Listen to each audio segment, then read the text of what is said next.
Live from the mist-enshrouded mountaintop fortress that is X and Y Communications headquarters, you're listening to the world-famous Mountaintop Podcast. And now, here's your host, Scott McKay. How's it going, gentlemen? Welcome to yet again another episode of the world-famous Mountaintop Podcast. As always, I am your host, Scott McKay. You can find me at Scott McKay on Twitter, on Clubhouse, and on Truth Social at Real Scott McKay on Instagram. Look up the YouTube goodies by searching my name with one T, please. Scott McKay on YouTube. The website is mountaintoppodcast.com. And listen, guys, more and more of you are joining the Facebook group, which is Mountaintop Summit. And we're glad you did. It's a good discussion. We look at some pretty women up there. We talk about some manly subjects. Generally just a good time. Join us there by searching the Mountaintop Summit on Facebook. With me today is a new friend of mine. We were just getting acquainted earlier. He's a great guy. And we are going to talk about a topic that has really been of interest to me for some time. But like in many, many cases for many years on this show, we just needed the right guest to discuss it with.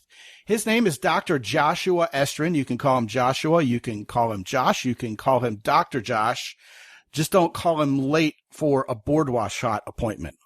Apparently. He is an author and a celebutante and a PhD in applied mathematics, which I'm not even smart enough to know what that even means.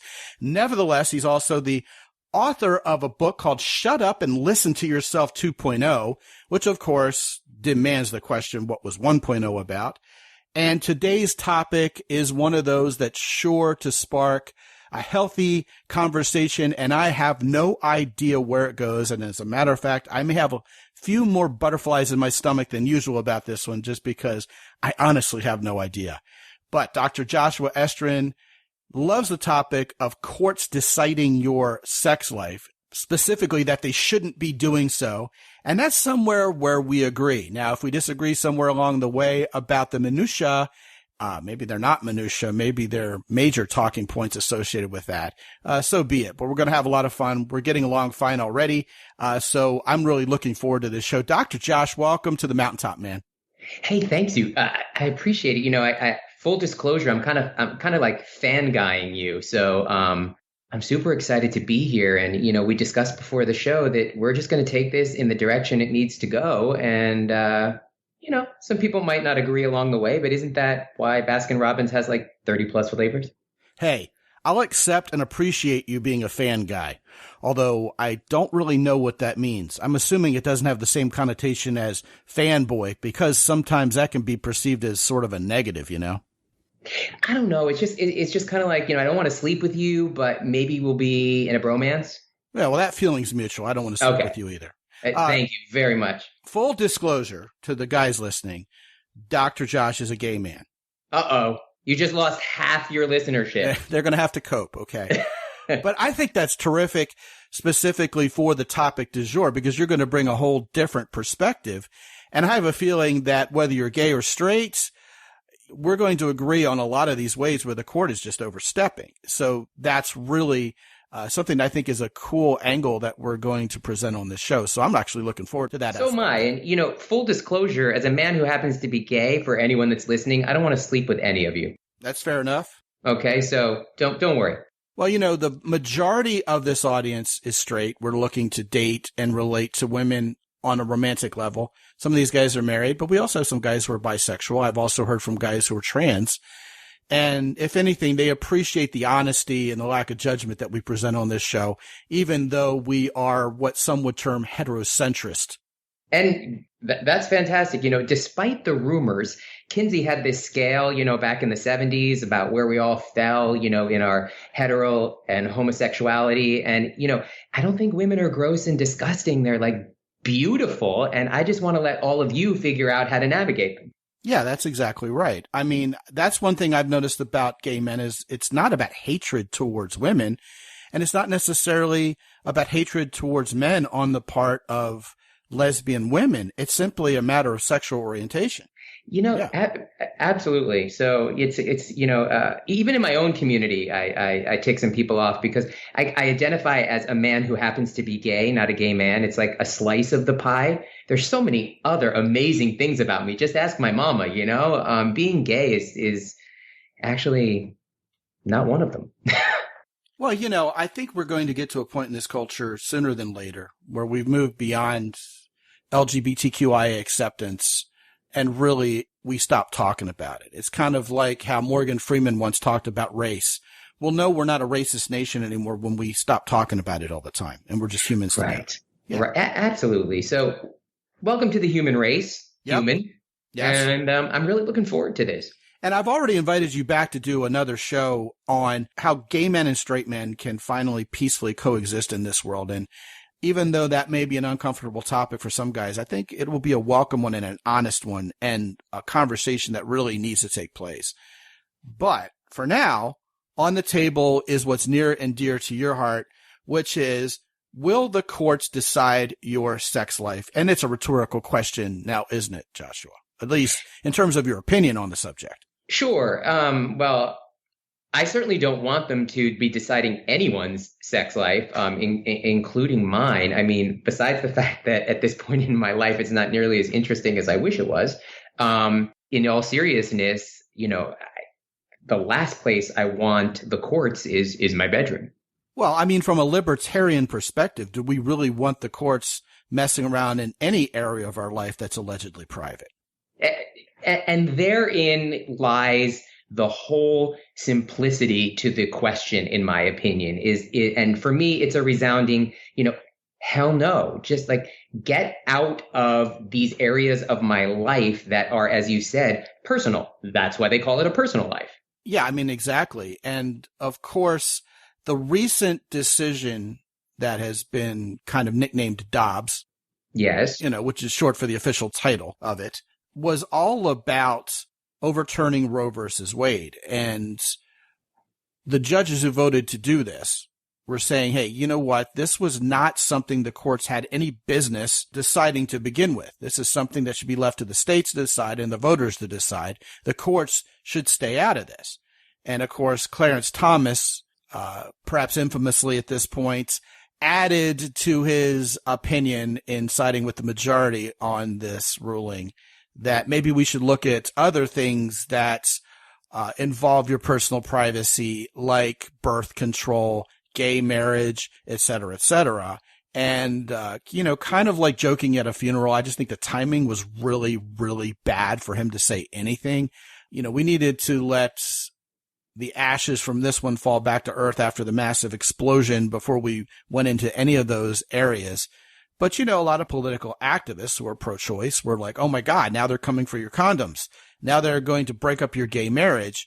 When, in my opinion, unfortunate as it came off, I think Thomas was really talking about, hey, you know what? If we're going to talk about overturning established precedents in the courts that affect your privacy, maybe we should look at all of them. Not necessarily take those freedoms away from you, but to kind of return them to their rightful owners, which are the voters.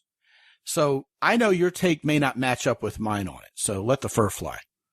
No, absolutely. And I think, we need to have these conversations about how much government we want in our lives. And I believe that we need to have them, but agree that we're not going to make them, quote, political discussions, because I believe that they can be separated. And, when it comes to, for instance, marriage or what people call gay marriage, why is it even gay marriage? Is there anything different about my marriage to my husband than your marriage to your wife? No. And so do we want to revisit marriage as a social construct between heterosexuals as well? I mean, it seems to me absurd. So I try not to go down the political rabbit hole too much, because it takes the conversation in a direction that removes the humanity from it, and when we stop being compassionate and humane to one another, we stop being able to have the kind of conversations that we need to do to really kind of engender the necessary social change that I think we all probably want. I mean, the world is complicated enough. That is such a brilliant point. That is such a brilliant set of points that you just made. You really brought up several things we need to talk about. The first one is the political activism has become a lot like a religion in this country.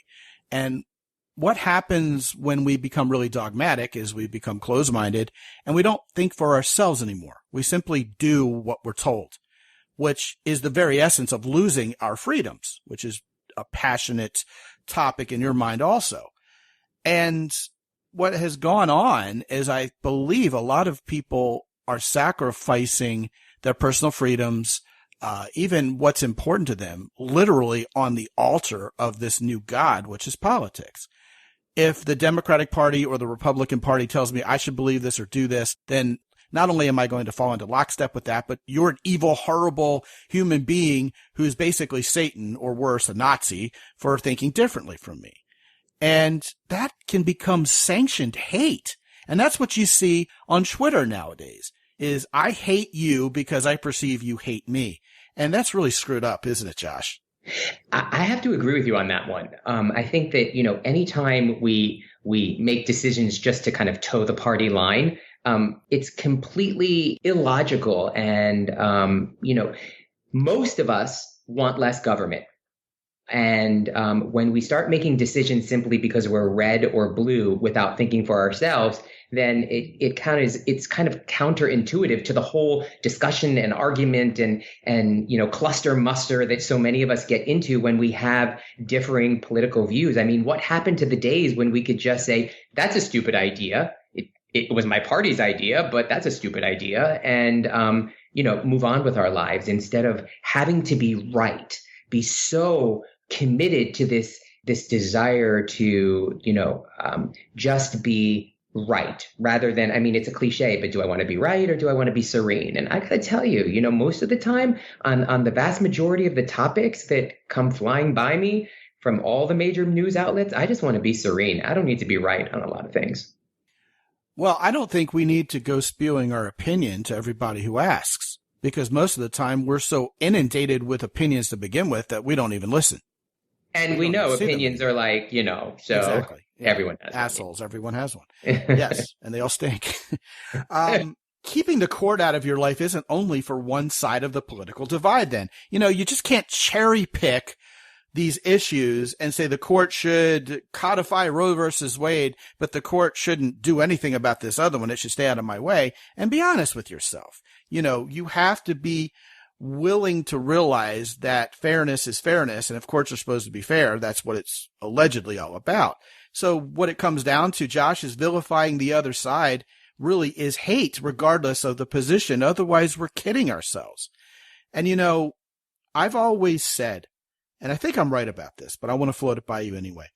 Hate stems from a perceived difference between ourselves and someone else. And when someone is different or something is different, we don't understand it. And when we don't understand it, we fear it. And when we fear it, we start really disliking it. And that's what turns into the systemic hate that we see in so many areas in this country.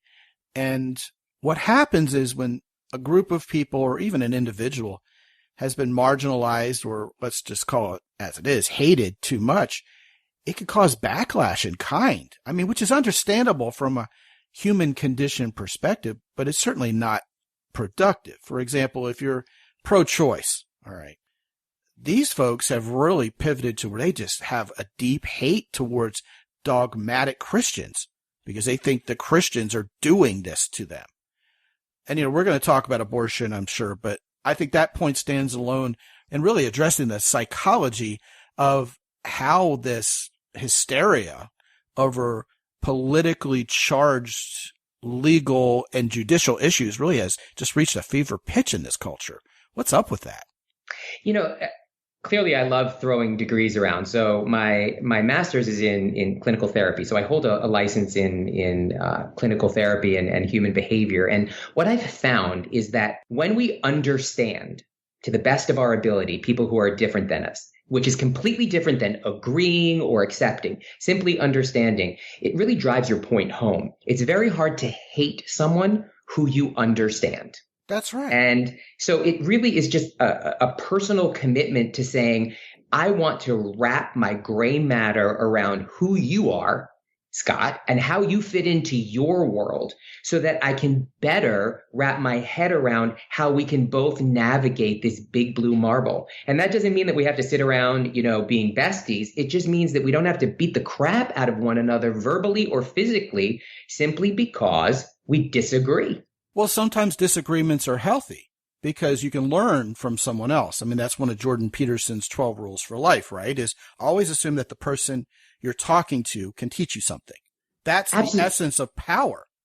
Absolutely. And imagine a world that was made up of me and my two best friends. What a boring existence. And so I think that it is our diversity and the things that we commit to engage in, to disagree on, but understand, that makes being a human being so unbelievably interesting. I've been on the planet, like we've talked about this, a little more than half a century. And, I don't ever want to stop learning. I don't ever want to stop challenging myself. I don't ever want to stop being passionate and impassioned about things that I understand but don't agree with, because if this is it, if I have reached the pinnacle of my understanding of the human race as a human nugget, like I'm just going to wade out into the water and call it a day.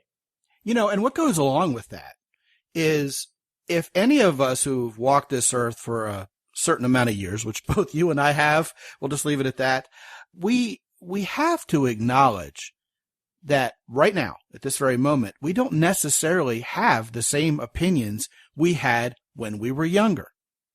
And that may be because of societal shifts. It may be because of evolution of ourselves as a human being and our thought processes. A lot of people, young people, go from being really idealistic to not so much later on in life. A lot of people go from being really uptight and worried about everything to being a lot more laid back and making decisions differently when they get a little bit older. Anybody who watches old episodes of The Real World on MTV realizes, oh my God, these things these 22-year-old kids are concerned about have absolutely no bearing on anything having to do with my real world as a 35-year-old. And you can kind of laugh about it and go, man, such greenhorns, they'll figure this out one day. Right. But the one thing I want to address with you relative to this is the idea that once I feel like I am not as marginalized as I used to be, that the world really is, to use a term that has been in and of itself vilified, waking up to this. People are getting woke, right? Which only people who are not woke use that word anymore. That was a term that really went out of the frying pan and into the fire, in my estimation. But, the root idea there was people are waking up to the fact that racism is wrong, that, vilifying LGBTQIA folks is wrong. What happens is if we start getting a little more equality, if we have a greater voice in culture, we have a seat at the table, it's really easy for human nature to go from trying to get its own piece of the pie to trying to make people pay for not having given it to me before. And that's really just hate redirected in the opposite direction. For example, if conversion therapy is wrong to impose upon gays and lesbians, then it's also wrong to come back to me as a straight man and tell me that I'm wrong or horrible or transphobic because I don't want to date trans women who still have penises. I mean, I should be allowed to have my sexual preferences in line with my sexual orientation, which I acknowledge, by the way, are two different concepts. Related, Thank but you. different. Yeah, you're welcome, man. I had a woman on my show whose sexual orientation was spanking. Hey, listen. That's where I shut up and listen, by the way. There you go. 1.0. For lack of a better phrase, you woke, man. Oh, boy. God help us all if that's the case. But I am a free thinker and I am an evolved thinker.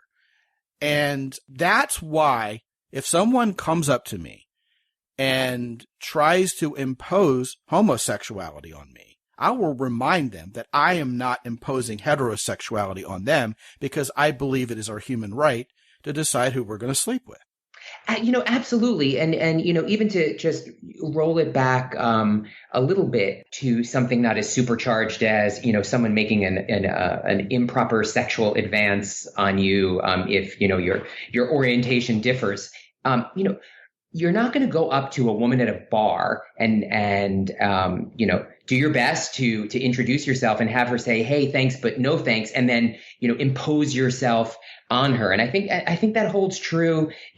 Man, it's boundaries. It's like just common sense respect, whatever the topic is. If someone says, thank you for sharing, or thanks, but no thanks, you just step back and move on with your life, right? Well, one would think. One would think, right. But a couple years ago, OkCupid made a grand, broad brushstroke announcement that, hey, all you straight guys, we're going to show you trans women when you do your searches, whether you like it or not. And we don't feel like we have to tell you the difference.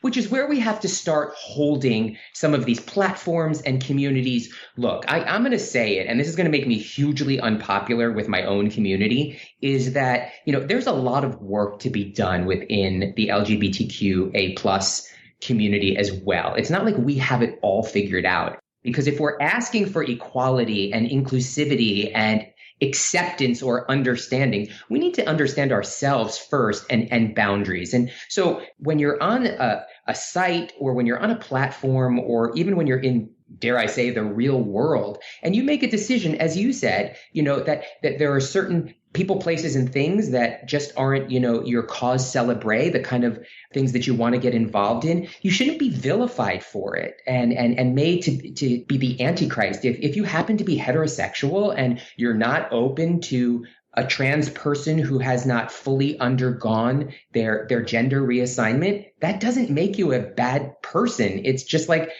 some people like blondes. And again, the trans community is going to probably come after me for this one, because I'm now comparing gender identity to the color of your hair. But we've all just gotten so hyphenated about these issues. And I think that it's fair to say that we all have a right to like what we like, to ask for what we need, to do it in a respectful manner. And as long as it's not illegal and not hurting anyone, including ourselves, then can we just move on and find some love, find some happiness, and do some course correcting that we need to on this planet that needs to be around for my kids and grandkids. Thank you very much. Yeah. Well, you're talking about the courts deciding your sex life and your life in general. Obviously, we're going to talk about, I don't know if it's obvious or not, but nevertheless, we are going to broach the subject of adjudicating, codifying laws that affect our privacies, our sex lives, our personal lives. Even your employers nowadays are taking these political stances and imposing it upon the people who work for them. Or they're taking political stances just to avoid the mob mentality that would be coming for them. And that's no bueno either, because no matter who it is who's trying to weasel their way into your personal life, it's just not a good thing. So I'm right there with you on all of this stuff. One of the things you said was, someone else is not the Antichrist because they disagree with you. I can't help but note that religion seems to be at the heart of a lot of this decision making. And there's a lot of anguish and a lot of vitriol being directed at each other by both sides as to whether this is a quote-unquote Christian country or not. And of course, the country may have been founded on Christian values, but the way I look at it is, regardless of what my faith is, I can't be pro or anti any particular religious belief and be consistent with the Constitution, because the Constitution clearly says we have freedom of religion in this country. So if it's going to be American courts and it's going to be American laws, then they need to stay the heck out of our bedrooms, out of our personal lives, on the basis of a particular set of religious beliefs. And, we'll return to the example we were just discussing. Marriage to a Christian is different than marriage to the United States legal system. And if you're an American and I'm an American and I get certain legal rights and privileges by being married, for example, tax breaks, then I shouldn't be discriminated against. Now, this is my opinion, okay? I shouldn't be discriminated against because of my sexual orientation, or you shouldn't be discriminated against because of your sexual orientation, simply because you're wishing to be with someone of another gender. To me, that's the separation of church and state. Yet, I am of a Judeo-Christian background, and I personally believe that the Bible is clear about the behaviors associated with homosexuality.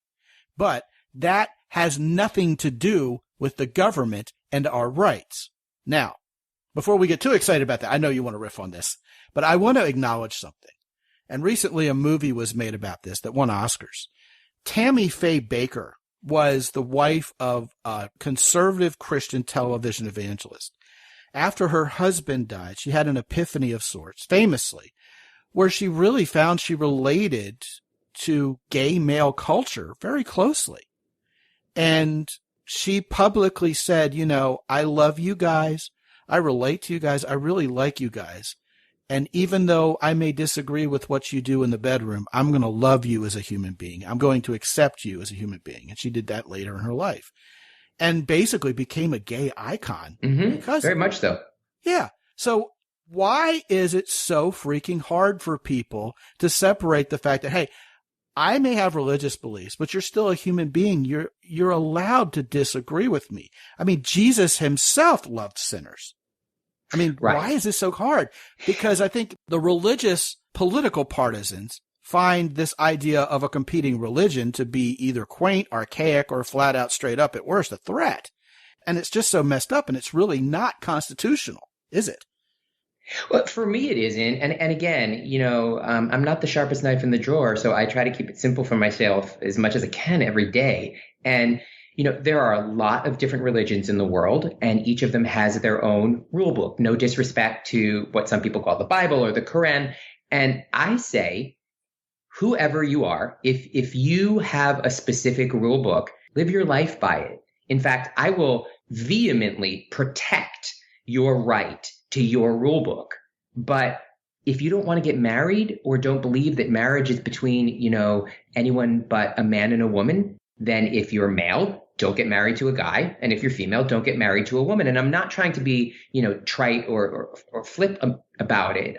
It's very clear cut for me. Live your life according to your rule book to the best of your ability.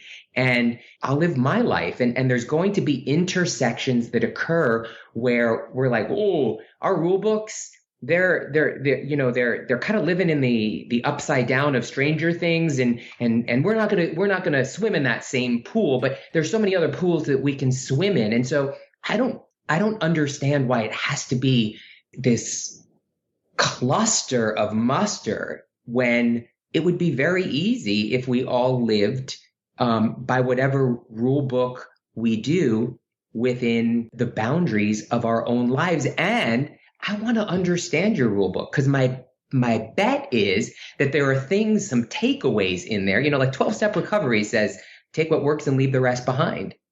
The teachings of Jesus Christ, even if I don't see him as my savior, are about love and compassion and understanding and forgiveness. I mean, why wouldn't I want to embrace that?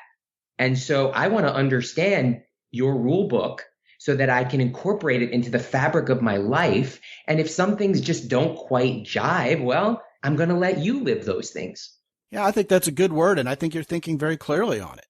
Perhaps, coincidentally or not, another recent Supreme Court ruling allowed coaches, for example, football coaches, to lead their teams in Christian prayer on the field. And this was seen by the religious right as this huge victory.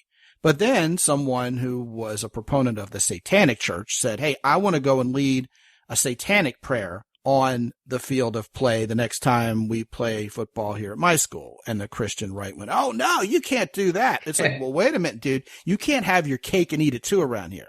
Either the government's going to stay out of this or the government's not going to stay out of this. This wasn't a victory for Christians. Rather, it was a victory for religious freedom, which is what was supposed to happen. But it seems to me, bringing this full circle, that a lot of people A, make this to be all about religion when nothing in government should be about religion. And B, they want their side to win and the other side that they disagree with not to have those same rights and privileges either allowed by the court or at the very least not imposed upon them. Along the same lines of religion being at the heart of all this, abortion. Anyone who's pro-choice seems to latch on some sort of Christian dogma, ultra-conservative, Bible-thumping theology as the root of the entire pro-life movement. And if you're going to say pro-life, you need to say pro-choice, okay, or it's either anti-abortion or anti-life. Pro and anti are loaded prefixes. Yes. So I'm being fair there, or attempting to.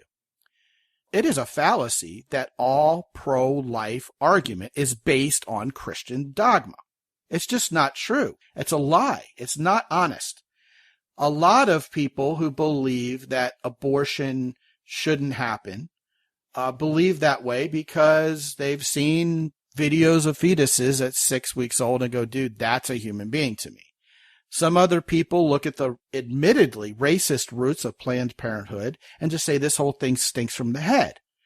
Some people say, hey, look, if a woman is allowed to terminate her pregnancy because she doesn't want to be a mother, then what's up with men still having to pay court-ordered child support if they choose not to be a father? Are we going to be pro-choice for everybody here or just for quote-unquote birthing people? All of that is very important to me. The crown jewel of the argument is a species that trivializes its own life is going in a bad direction. Very bad direction. We've seen evidence of that since Roe versus Wade in 1973. I don't think it's about to reverse itself. But there's just something about human beings cheapening the life of their own offspring to the point where we can just kill them because we feel like it. That just feels like it doesn't bode very well for the human race. That's actually the linchpin for me. Now, the other thing that a lot of people do, and I'm sure you'll want to talk about this, is they engage in logical fallacy like a big dog.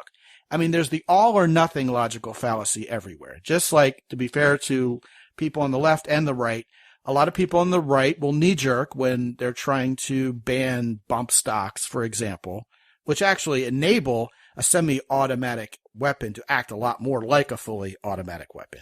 People who are Second Amendment advocates, to an extreme, say, hey, you know what? This is only the first step. When they come after your bump stocks, the next thing you know, they're going to come after your hunting rifles and your BB guns and then your water pistols. Oh, my God, And I think a lot of that's going on right now based on what Clarence Thomas said and perhaps what some of the state legislatures are looking at, including Texas. Someone's turning over this rock, creating a stink, and I think it's really just for political expediency. But just because we're revisiting Roe versus Wade doesn't mean they're going to come after your condoms anytime soon. That's just fear-mongering. So what about that? What about the fear-mongering aspect of this? Isn't that really just mind control, which is what we're actually really trying to defeat here? It's a complicated topic, and when it's this big, what I usually do is, I start with myself, because at the end of the day, where else can I start? And, some people find it fascinating that I'm personally, to make this very clear, pro-life insofar as if I had a uterus and became pregnant, I don't think that I could make the decision to have an abortion. Yet at the same time, and I know I'm not the only one who've expressed it this way, I don't believe that because of that, I have a right to impose that no one else should get an abortion. And having said that, I begin to then expand it, kind of like a dartboard. That's my bullseye. I believe this, yet I want to give people the space to appropriately express and believe and have the right to do something other than I believe in. And there are so many different layers here. You and I talked about it briefly before the show. If we're going to take the right to contraception away, just condoms, for instance, how are we going to navigate STDs and STIs? I mean, there are it's not going to happen. Exactly. There are so many other issues and reasons why people use, quote, condoms, aka birth control, other than controlling birth.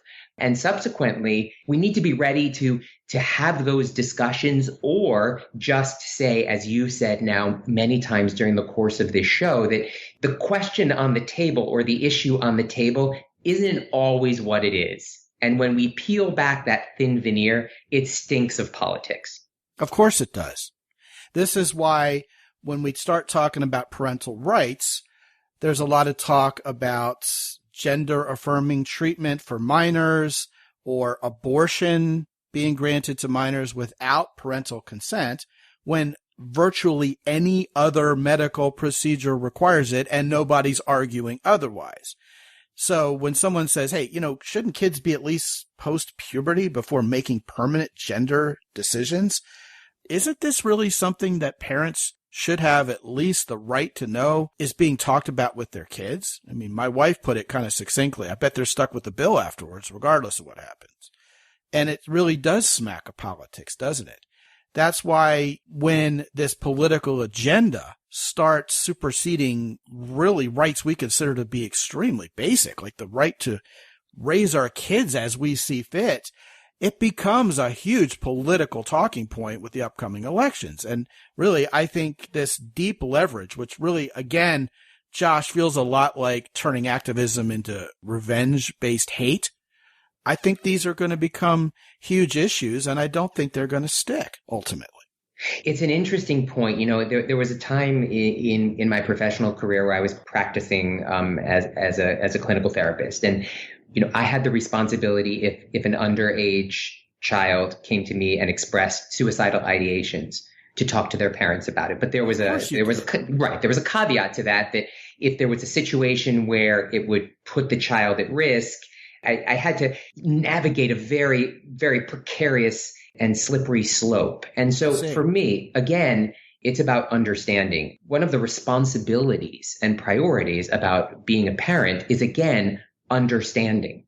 And so we have a responsibility to educate parents and have what I call those difficult discussions about uncomfortable topics. And the vast majority of parents will never have to navigate this gender identity issue. But enough parents will that what kind of discussions do we have to have with parents and future parents so that this isn't jarring and alarming to the point of, children being at risk, and not only because they're going through this period where they really are questioning who they are and how they fit into the world, and parents can be supportive. And again, they don't need to be accepting right off the bat, but at least, or at the very least, understand that this is real. This is what your child is going through. And what can you do to the best of your ability to be the most supportive, loving parent? Because, none of us signed on as parents to understand or have a crystal ball as to what was coming down the pike, so to speak.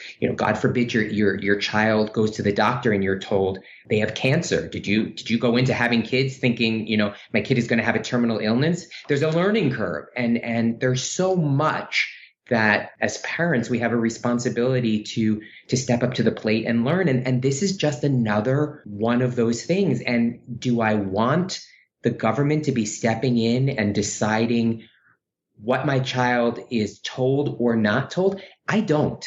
And yet at the same time, if we're going to have sex education in the school, we can't cherry pick, as you said, only those issues that are, heteronormative, so to speak. I agree with that.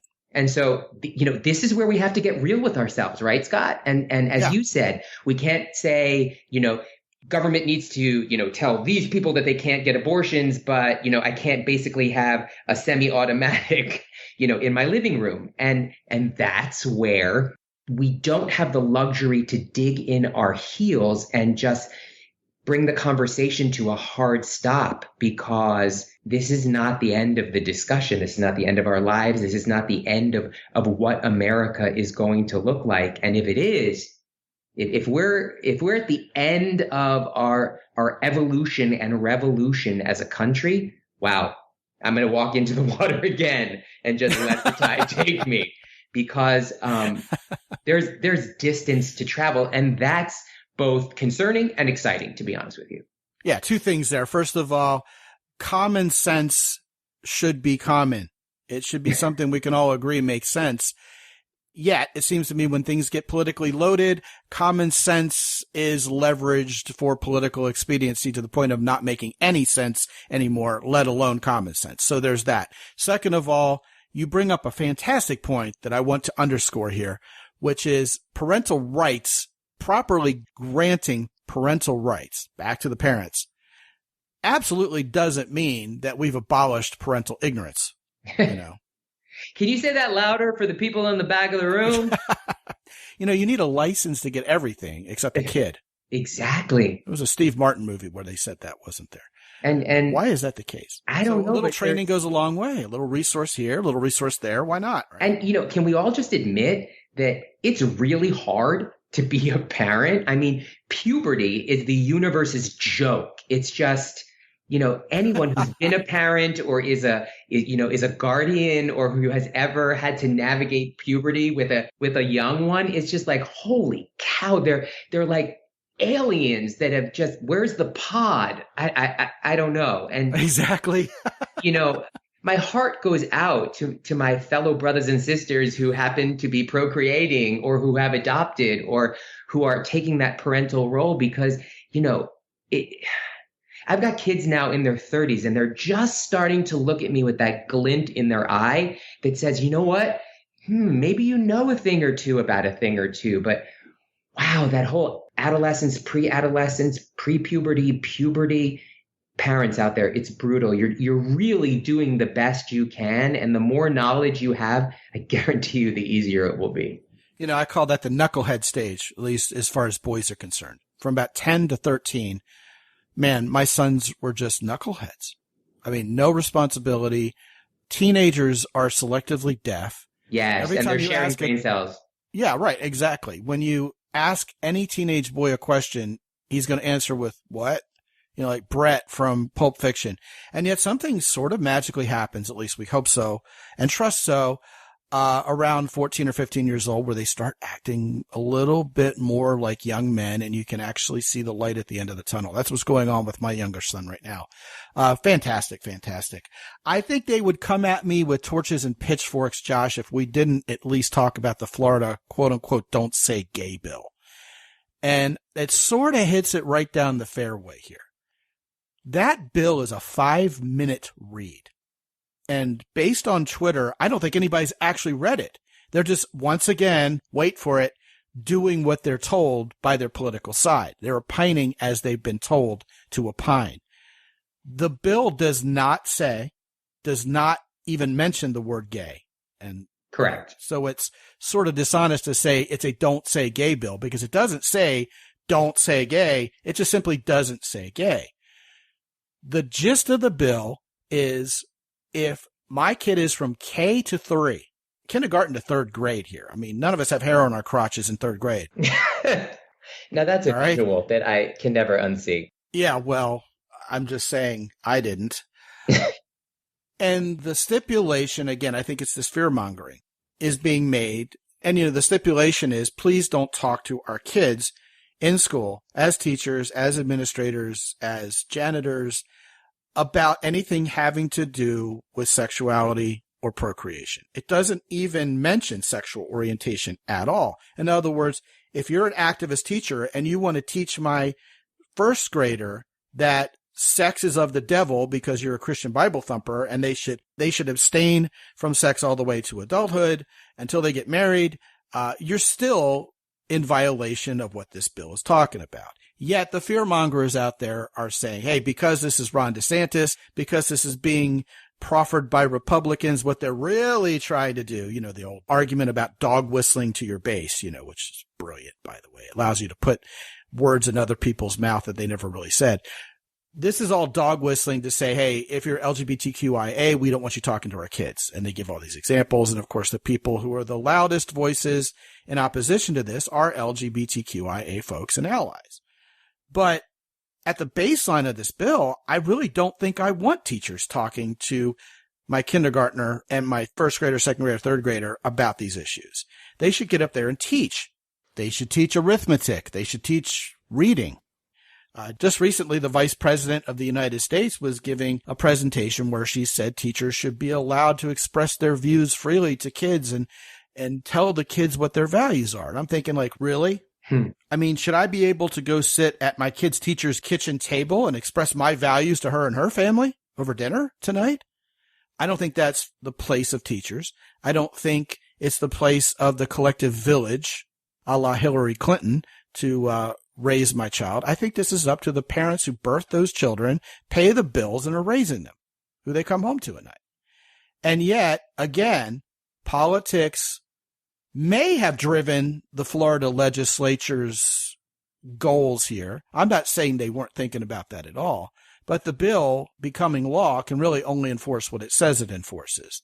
And, you know, I really think, again, people have to return to common sense and think for themselves, read bills for themselves, and stop the fear-mongering, you know? That's my take. You know, I can't say that I wholly disagree with you. The thing about that bill that concerns me the most, and I actually, hail from the state of Florida, is that in its ambiguity, there are some areas that, again, become slippery slopes. So, for instance, what do we do with the child in kindergarten or first grade who comes in and starts talking about their two mommies or their two daddies? In some places like Miami-Dade or Fort Lauderdale, Broward County, Palm Beach, probably wouldn't be an issue. You go a little more north and it might be. What do we do with the school district? I believe it was in Orange County, Florida, that has asked teachers to not have their same-sex partner's photo displayed in the classroom as a result of this, quote, "Don't say gay" bill. Well, see, I think that's the other side being heavy-handed from a dogmatic perspective, trying to enforce things that aren't specifically talked about in that bill. I think that's equally fallacious.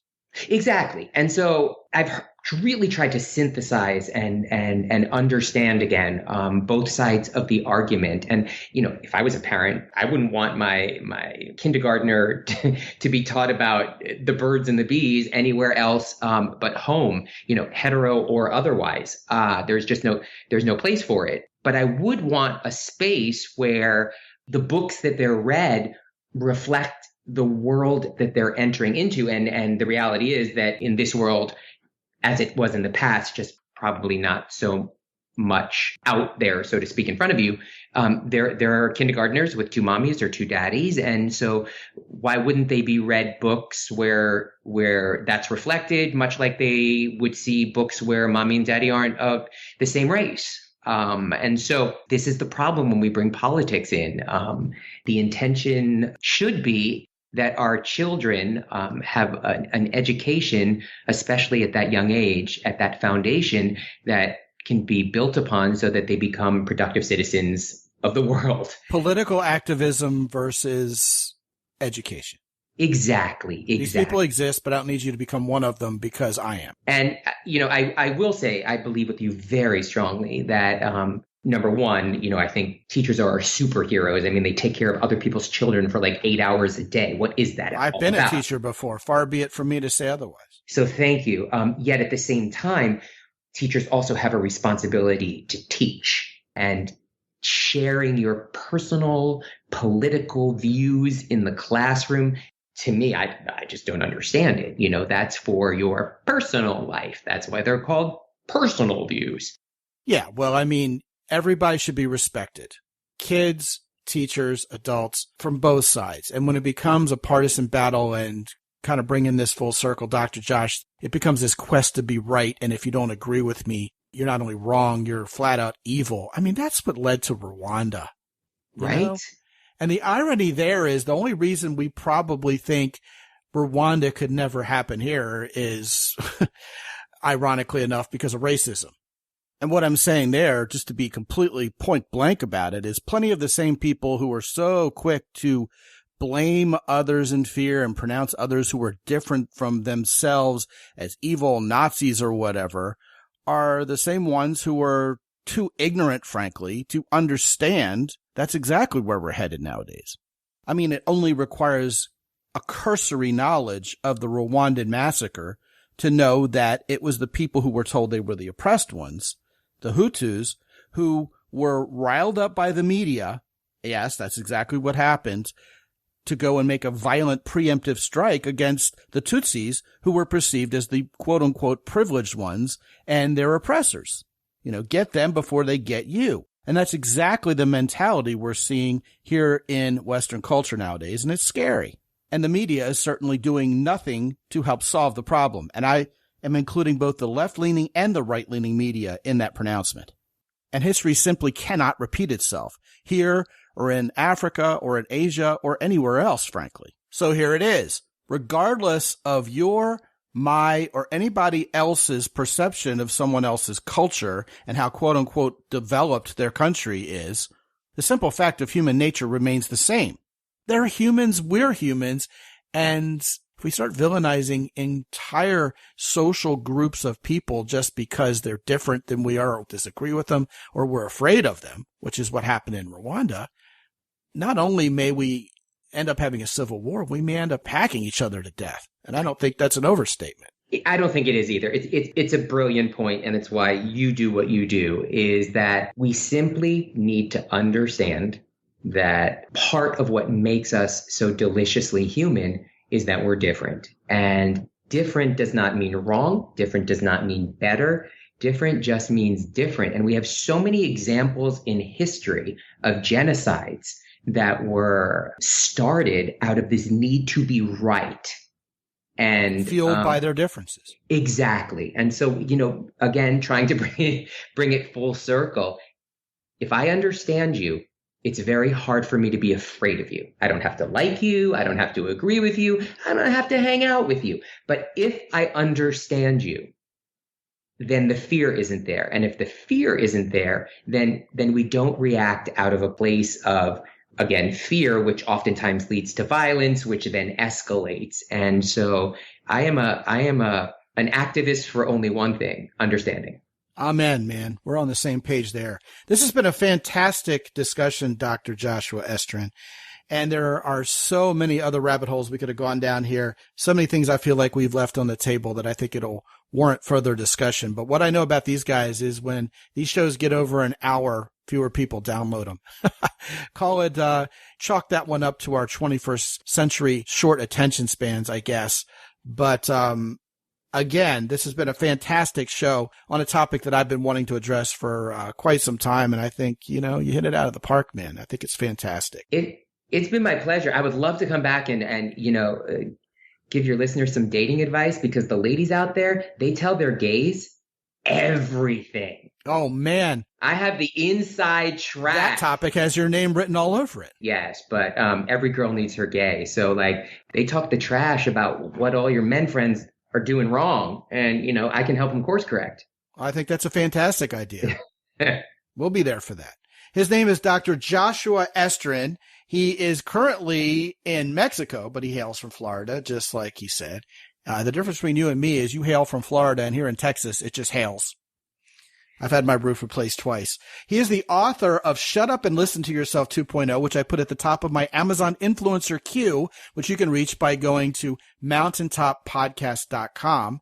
And I will also put that book behind this link, www.mountaintoppodcast.com/Estrin, which is ESTRIN. mountaintoppodcast.com/Estrin, where you can grab a copy of Dr. Joshua Estrin's book. Once again, man, thank you so much for a great show today. I really appreciate it, and I can't wait to have you back. It'll be my pleasure. Thank you. Yeah, man, for sure. And meanwhile, over at mountaintoppodcast.com, you can check out the latest masterclasses where we are indeed free thinkers and talk about things in a way that will hopefully increase understanding not only of yourself, but of the women you're trying to attract and the world around you. The latest masterclass was fantastic. Lives were changed. Check it all out. See what's going on. See what the latest is at mountaintoppodcast.com/masterclass. When you go to mountaintoppodcast.com, please visit our sponsors. Jocko Willink's company, Origin in Maine, has the best vanilla protein powder you've ever tried in your entire life. It's truly effective. It tastes great. Also, the best boots and jeans you already know come from Jocko Willink's company. So use the code Mountain10 with any purchase at Origin in Maine when you go to mountaintoppodcast.com/origin. Hero Soap has the best body wash you've ever tried in your entire life. If you have not yet taken a shower with a sexy woman using this slick stuff, you're missing out on one of the great joys of this life. Last but certainly not least, the guys over at Keyport are always coming up with new and interesting ideas. See all the gadgets that you can put together piece by piece to make your version of an everyday carry device that is not your grandfather's Swiss Army knife. New and interesting faceplates so you can dress them up. All of that and more is there for you at mountaintoppodcast.com/Keyport. Some of you guys have not talked to me yet for 25 minutes. I'm exactly who you think I'm going to be. I'm a normal guy. I put my pants legs on one at a time. And you will find that when we get on the phone and talk for free, that you will emerge with real actionable ways to improve your life, not only as a man, but also with regard to your fortunes with women. Go ahead and sign up. Check out all the goodies and so much more at mountaintoppodcast.com.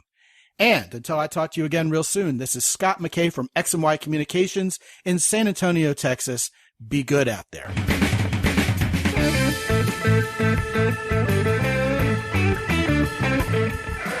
The Mountaintop Podcast is produced by X&Y Communications. All rights reserved worldwide. Be sure to visit www.mountaintoppodcast.com for show notes. And while you're there, sign up for the free X&Y Communications newsletter for men. This is Ed Roy Odom speaking for the Mountaintop Podcast.